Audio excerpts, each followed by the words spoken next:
የሰው ልጆች ዘንድ ከንቱ መፍሰስ ሊቆም አለበት። ሰዎቻችን ተናግረው የሚቆም ይበቃ። ሞት ሰለቸን፣ በቃ መመሰስ ሰለቸን፣ ይበቃናል። ሀገሪቷ እረፍት ያስፈልጋታል።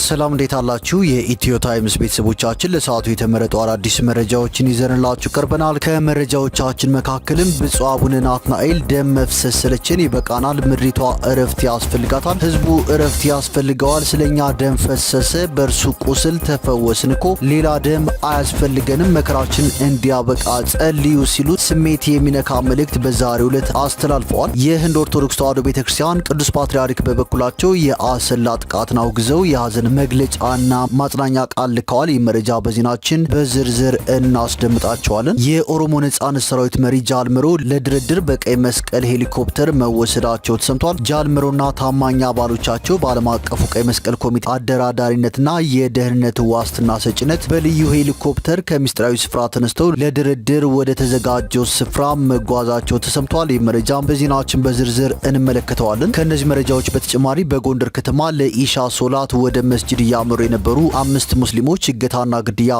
እንደተፈጸመባቸው መገለጹ፣ ጽንፈኛው ሲል ወደ ጠራው ኃይል ሊደርስ የነበረ የጦር መሳሪያና ተተኳሽ በቁጥጥር ስር መዋሉን መከላከያ ሰራዊቱ ማስታወቁን፣ የኢትዮጵያን ታላቅነት የሚመጥን ታላቅ አየር ኃይል እየተገነባ ነው ሲሉ ሌተናል ጀነራል ይልማ መርዳሳ መናገራቸውን፣ በቅርቡ የደጋው መብረቅ ኮርን መስርተው በምኒልክ እዝ ስር ከተካተቱ ክፍለ ጦሮች መካከል አንዱ የሆነው ደጀን ክፍለ ጦር ለበርካታ ወራት ያሰለጠናቸውን ምልምል ፋኖች ማስመረቁን፣ በኢትዮጵያና በሱዳን ድንበር ዙሪያ በምትገኘው መተማ ዮሐንስ ወረዳ ላይ በተደረገው ውጊያ 27 የአገዛዙ ወታደሮች ሲገደሉ ከ35 በላይ የሚሆኑት ቆስለዋል ሲል የአማራ ፋኖ ብሔራዊ ኃይል መግለጹን፣ እንዲሁም የሶማሊያ መከላከያ ሚኒስቴር ምስጢራዊ በረራ ከሶማሊያ ግዛት ወደ ሱዳን እንደተደረገ ማረጋገጡንና ሌሎችን በዝርዝር የምንመለከታቸው መረጃዎች አካተናል። ቻናላችንን ሰብስክራይብ በማድረግ የደወል ምልክቷን በመጫንና መረጃውም ለብዙዎች እንዲዳረስ ላይክ በማድረግ እስከ መጨረሻው አብራችሁን ቆዩ።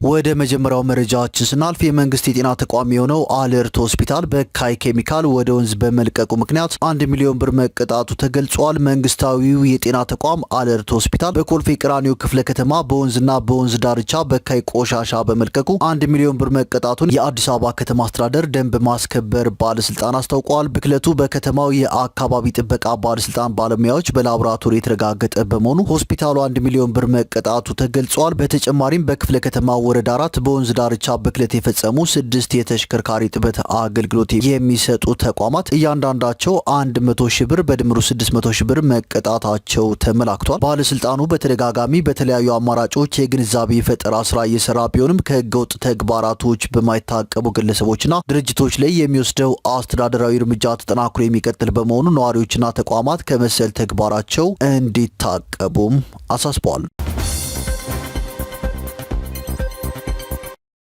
ወደ ቀጣዩ መረጃችን ስናልፍ የህንድ ኦርቶዶክስ ተዋሕዶ ቤተክርስቲያን ቅዱስ ፓትርያርክ የአሰላ ጥቃትን አውግዘው የሀዘን መግለጫና ማጽናኛ ቃል ልከዋል። የህንድ ማላንክራ ኦርቶዶክስ ተዋሕዶ ቤተክርስቲያን ቅዱስ ፓትርያርክ ብፁዕ ቅዱስ አቡነ ባሲሊዮስ ማርቶማ ማቴዎስ ሳልሳዊ በአሰላ ዞን የተከሰተውን የኦርቶዶክሳዊ ጭፍጨፋ አስመልክተው ለኢትዮጵያ ኦርቶዶክስ ተዋሕዶ ቤተክርስቲያን ምዕመናንና ለጥቃቱ ሰለባዎች የማጽናኛ ቃል ይላኩ ሲሆን ድርጊቱን አውግዘው ጥቃቱ እንዲቆም ጠይቀዋል። ይህ በእንዲህ እንዳለም እርሱ ደሙን አፍስሶልናል፣ ስለዚህ ሌላ ደም መፍሰስ የለበትም ሲሉ ብፁዕ አቡነ ናትናኤል ተናግረዋል። ብፁዕ አቡነ ናትናኤል በዛሬው ዕለት የመድኃኔ ዓለም ዓመታዊ ክብረ በዓል በሚከበርበት ሰዓት ለህዝቡና ለመንግስት ጥብቅ መልእክት አስተላልፈዋል። ብፁዕነታቸው በክርስትናችን በሃይማኖታችን መገደላችን የሚቆመው መቼ ነው? ነጻነት እንፈልጋለን። የሰው ልጆች ደም በከንቱ መፍሰስ መቆም አለበት። ይሄ ፖለቲካ አይደለም። ሰላም መሻት፣ እረፍትን መፈለግ፣ አንሙት ማለት ፖለቲካ ሳይሆን ሰብአዊ መብት ነው። ሰው መሆን ነው። ደከመን፣ ብዙ ጊዜ ሰማን፣ እናንተም በእኛ ፈረዳችሁብን፣ እናንተ መወቀሳችሁን፣ እውነት አላችሁ። ግን ለማን ነው የምንነግረው? ይሄንን ማን ነው የሚሰማን? ይሄንን ማን ነው የሚያቆመው? ይሄንን ተለማመድ ነው እኮ ስንቶቻችን ስናልቅ ነው የሚቆመው? ይብቃ። ህዝባችን እረፍት ይፈልጋል። ሞት ሰለቸን፣ በቃን። ደም መፍሰስ ሰለቸን፣ ይበቃናል። ምድሪቷ እረፍት ያስፈልጋታል። ህዝቡ እረፍት ያስፈልገዋል። ስለኛ ደም ፈሰሰ እኮ፣ በእርሱ ቁስል ተፈወስን እኮ፣ ሌላ ደም አያስፈልግም፣ መከራችን እንዲያበቃ ጸልዩ ሲሉ ብፁዕ አቡነ ናትናኤል በዛሬው ዕለት መልእክታቸው አስተላልፈዋል። ወደ ቀጣዩ መረጃችን ስናልፍ የኦሮሞ ነጻነት ሰራዊት መሪ ጃልመሮ ለድርድር በቀይ መስቀል ሄሊኮፕተር መወሰዳቸው ተሰምቷል። ጃልመሮና ታማኝ አባሎቻቸው በዓለም አቀፉ ቀይ መስቀል ኮሚቴ አደራዳሪነትና የደህንነት ዋስትና ሰጭነት በልዩ ሄሊኮፕተር ከምስጢራዊ ስፍራ ተነስተው ለድርድር ወደ ተዘጋጀው ስፍራ ኬንያ ወይም ታንዛኒያ ሊሆን እንደሚችል ተገልጾ መጓዛቸውን ዘሆርን ፍሪኩዌንሲ የተሰኘ ሚዲያ ምንጮች ነገሩኝ ሲል ዘግቧል። ከአንድ ወር በፊት የኦሮሞ ልሂቃን ባካሄዱት ስብሰባ ጄኔራል ኃይሉ ጎንፋ ጃልመሮ የሚመራው ሰራዊት ወደ ድርድር እንዲመጣ ለማግባባት በሽማግሌነት ተሰይመው ነበር። ጄኔራሉን በፌስቡክ ገጻቸው እርስ በርሳችን መገዳደል ይብቃን ሳይለንስ ዚገንስ በማለት ጽፈው ነበር። የኦሮሞ ልሂቃንና የክልሉ መንግስት ለድርድር አቅርበዋል ከተባሉት ነጥቦች መካከል የኦሮሞ ነጻነት ሰራዊት የተቆጣጠራቸውን አካባቢዎች እያስተዳደረ እንዲቆይ፣ በምላሹ ከመንግስት ጋር ውጊያ እንዲያቆም የሚለው ይገኝበታል። በሐምሌ ወር ገደማ በታጠቁና ያልታጠቁ የኦሮሞ የፖለቲካ ልሂቃን መካከል ሁሉን አቀፍ ድርድር ሊደረግ እንደሆነም ዞብል ፖስት አስነብቦ ነበር። ፕሮፌሰር መረራ ጉዲና የሚመሩት ኦፌኮን ጨምሮ የተለያዩ የኦሮሞ ፖለቲካ ኃይሎች ዝግጁ እንደሆኑም ተገልጾ ነበር። አሁን ደግሞ የኦሮሞ ነጻነት ሰራዊት አመራሮች ለድርድር ተጉዘዋል የሚል መረጃ ተሰምቷል። ይሁን እንጂ በመንግስት በኩል የተሰጠ ይፋዊ መግለጫ የለም። ድርድሩ እውን ከሆነ መንግስት የኦሮሞ ነጻነት ሰራዊት በሚንቀሳቀስባቸው አካባቢዎች ያሰማራውን የመከላከያ ሰራዊት ወደ ሌላ ስፍራ ለማንቀሳቀስ በማሰብ ሊሆን ይችላል የሚሉ መረጃዎችም እየወጡ ይገኛሉ።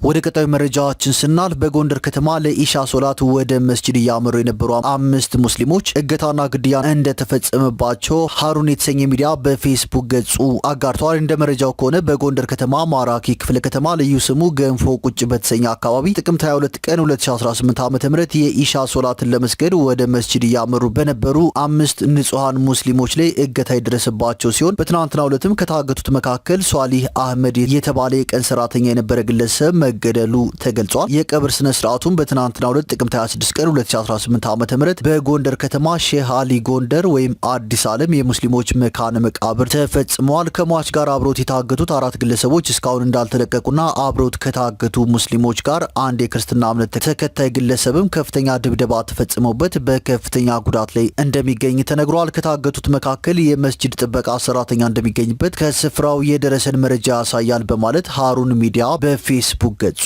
አጋርተዋል።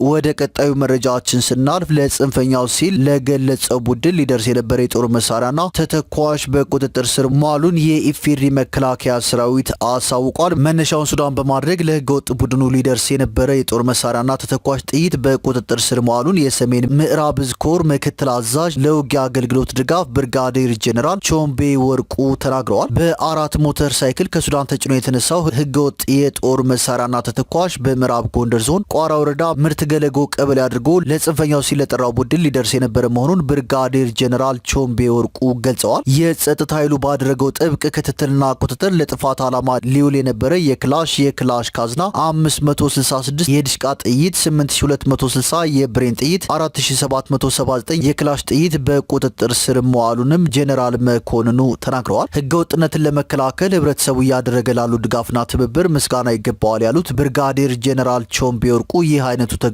ወደፊትም ተጠናክሮ ሊቀጥል እንደሚገባ አመልክተዋል። በሌላ መረጃ ደግሞ ጽንፈኛው ሲል በጠራው ቡድን ላይ የማያዳግም እርምጃ መውሰዳቸውን አጠናክረው ቀጥለዋል ሲሉ የክፍለ ጦር አዛዡ ኮሎኔል ዘሪሁን ተረፈ ተናግረዋል። በማዕከላዊ ጎንደር ዞን ልዩ ቦታው ጉራምባ ባታ በተባለ ስፍራ ሲንቀሳቀስ በነበረው ጽንፈኛ ሲል በጠራው ቡድን ላይ በወሰዱት የማያዳግም እርምጃ 8 የጽንፈኛው ቡድን ሲገደሉ 3ቱ ተማርከዋል ሲል መከላከያ ሰራዊቱ ገልጿል። በሌላ መረጃ ደግሞ የኢፌዴሪ አየር ኃይል ዋና አዛዥ ሌተናል ጄኔራል ይልማ መርዳሳ ከቢሾፍቱ ከተማና አካባቢ ነዋሪዎች ጋር 9ኛ ዓመት የአየር ኃይል የምስረታ ቀን አከባበር አስመልክቶ ውይይት አድርገዋል። ዋና አዛዡ በዚህ ወቅት የኢትዮጵያ አየር ኃይል በየዘመናቱ የአገር ሉዓላዊነት በማስከበር ረገድ አኩሪ ገድል መፈጸሙን ገልጸው አሁንም የኢትዮጵያን ታላቅነት የሚመጥንና የሕዝባችን መመኪያ የሆነ ተቋም እየተገነባ መሆኑን አስታውቀዋል። ዘንድሮ የኢትዮጵያ አየር ኃይል የነጻነትና የአንድነት ምልክት በሚል መሪ ቃል 9ኛ ዓመት የምስረታ በዓሉን በተለያዩ ዝግጅቶች እንደሚያከብር ያስታወቁት ሌተናል ጀነራል ይልማ መርዳሳ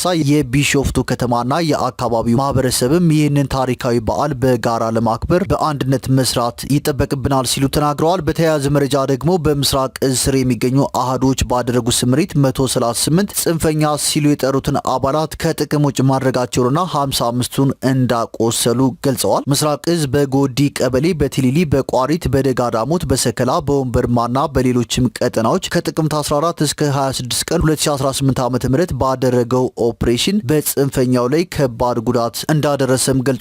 በሌላ መረጃ ደግሞ በቅርቡ የደጋው መብረቅ ኮርን መስርተው በምኒልክ እዝ ስር ከተካተቱ ክፍለ ጦሮች መካከል አንዱ የሆነው ደጀን ክፍለ ጦር ለበርካታ ወራት ያሰለጠናቸውን ምልምል ፋኖችን ማስመረቁን ገልጿል። በአማራ ፋኖ ብሔራዊ ኃይል ምስራቅ አማራ ቀጠና ምኒልክ እዝ የደጋው መብረቅ ኮር ደጀን ክፍለ ጦር ለበርካታ ወራት ያሰለጠናቸውን ምልምል ፋኖችን ማስመረቁን የእዙ ህዝብ ግንኙነት መምሪያ ገልጿል ሲል መረብ ሚዲያ ዘግቧል። ይህ በእንዲህ እንዳለን በኢትዮጵያና በሱዳን ድንበር ዙሪያ በምትገኘው መተማ ዮሐንስ ወረዳ ላይ በተደረገው ውጊያ 27 የአገዛዙ ወታደሮች ሲገደሉ ከ35 በላይ የሚሆኑት መቁሰላቸውን የአማራ ፋኖ ብሔራዊ ኃይል ገልጿል።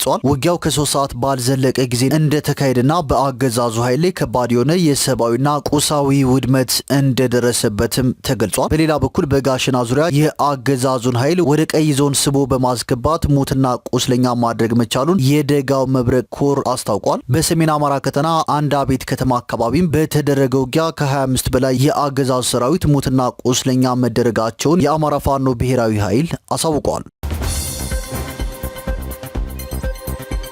ወደ ቀጣዩ መረጃችን ስናልፍ የሶማሊያ መከላከያ ሚኒስቴር ምስጢራዊ በረራ ከሶማሊያ ግዛት ወደ ሱዳን መደረጉን አረጋግጧል። የሶማሊያ የመከላከያ ሚኒስትር አህመድ ሞ አሊም ፊቂ እንደገለጹት ከሰሜን ምስራቅ ፑንትላንድ የጦር መሳሪያ የጫነ ማንነቱ ያልታወቀ አውሮፕላን ትናንት ወደ ሱዳን ተጉዟል ብለዋል። የባለስልጣኑ ማረጋገጫ የተሰማው በሱዳኑ የእርስ በርስ ጦርነት የአፍሪካው ቀንድ አካባቢ ሀገራት ጣልቃ ገብተዋል የሚለው ጥርጣሬ መወራት በጀመረበት ሰዓት ነው። የሱዳን ወታደራዊ መንግስት ለፈጥኖ ደራሹ ኃይል ከውጭ የጦር መሳሪያ እየገባ ነው በማለትም በተደጋጋሚ ይከሳል። ፊቂ ለሶማሊያ ብሔራዊ ጸጥታ ምክር ቤት ባደረጉት ንግግር የቦሳሶ ወደብ አውሮፕላን ማረፊያ ወደ ሱዳን የሚበሩ አውሮፕላኖች መናኸሪያ መሆኑን መናገራቸውን የግል የሆነው ካሲማዳ ድረገጽ አስነብቧል። ለሶማሊያ ሕዝብ ከቦሳሶ ተነስተው ወደ ሱዳን የሚጓዙ አውሮፕላኖች መኖራቸውን ለማረጋገጥ እንችላለን ያሉት የሶማሊያ መከላከያ ሚኒስትር፣ ሆኖም ግን ምን እንደሚጭኑና ተልዕኳቸው ምን እንደሆነ እንደማያውቁ መናገራቸው ተጠቅሷል። ቀደም ሲል የሶማሊያ የውጭ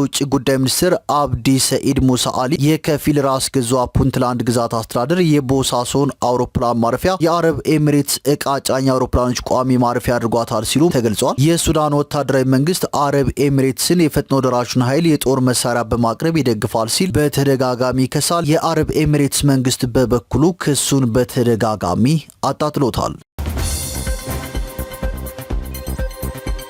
ወደ ቀጣዩ መረጃችን ስናልፍ ኢትዮጵያና ሩሲያ በኢንዱስትሪ በኃይልና በመሰረተ ልማት እንዲሁም በሌሎች በዋና ዋና ዘርፎች የሁለትዮሽ ትብብራቸውን ለማጠናከር ያለመ ከፍተኛ ውይይት ማካሄዳቸውን የውጭ ጉዳይ ሚኒስቴር አስታውቋል። የውጭ ጉዳይ ሚኒስትሩ ዶክተር ጌዲዮን ጢሞቴዎስና የገንዘብ ሚኒስትሩ አቶ አህመድ ሺዴ ከሩሲያ ፌዴሬሽን ፕሬዚዳንት ስራ አስፈጻሚ ጽህፈት ቤት ምክትል ኃላፊ ማክሲም ኦሬሽክና ከሩሲያ የኢኮኖሚ ልማት ሚኒስትር ማክሲም ሬሼትኒኮቭ ጋር ተገናኝተው በስትራቴጂካዊና ኢኮኖሚያዊ ጉዳዮች ዙሪያ ተወያይተዋል። በውይይቱ ወቅት የውጭ ጉዳይ ሚኒስትሩ ጌዲዮን ጢሞቴዎስ በሁለቱ ሀገሮች መካከል ረጅም ዓመት ያስቆጠረ ግንኙነት መኖሩን በመጥቀስ ሩሲያ በተለያዩ የትብብር መስኮች ለኢትዮጵያ የምትሰጠውን ቀጣይነት ያለው ድጋፍ አድንቀዋል። በተጨማሪ ሚኒስትሩ በግብርና፣ በማኑፋክቸሪንግ፣ በመረጃና መገናኛ ቴክኖሎጂ እንዲሁም በማዕድን ልማት ኢንቨስትመንት፣ በማዳበሪያ ምርት፣ በብረታ ብረትና በኒውክሌርና ታዳሽ ኃይል ፕሮጀክቶችን ጨምሮ የኃይል መሰረተ ልማት ዘርፎች ለሩሲያ የኢንቨስትመንትና የጋራ ስራዎች ጥሪ አቅርበዋል። የሩሲያ የዜና ወኪል ታስ እንደዘገበው የሩሲያ ኢኮኖሚ ልማት ሚኒስትር ማክሲም ሬሼትኒኮቭ ሩሲያ ከኢትዮጵያ ጋር በኢንዱስትሪ፣ በኃይል፣ በግብርናና በሌሎች ዘርፎች ትብብሯን ለማስፋት እድሎችን እንደምታይ ገልጸዋል።